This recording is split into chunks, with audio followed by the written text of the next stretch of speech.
Today, we're tackling the employee versus the entrepreneur mindset, so let's break it down.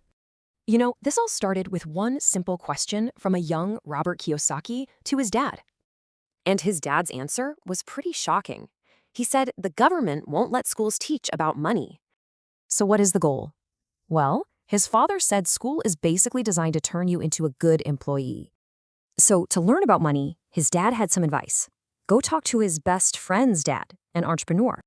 And right there, he saw two totally different worldviews: the employee, or poor dad, versus the entrepreneur, rich dad.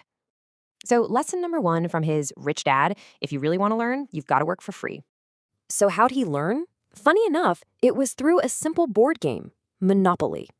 He said one of the best formulas for wealth is literally written right on that game board. And this wasn't just a game. He used that exact same strategy in the real world on Waikiki Beach.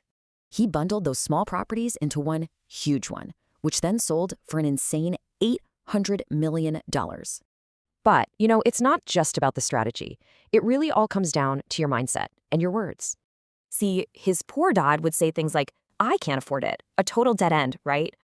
But his rich dad flipped it. He turned it into a question. Okay, how can I afford it?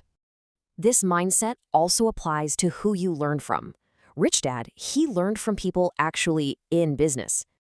He always said you got to find real teachers, people who actually do what they teach every single day. So what's the big takeaway here? The real barrier between poor and rich isn't money, it's your mindset. Which kind of leaves us with one final thought. Is your mindset your biggest asset or your biggest liability?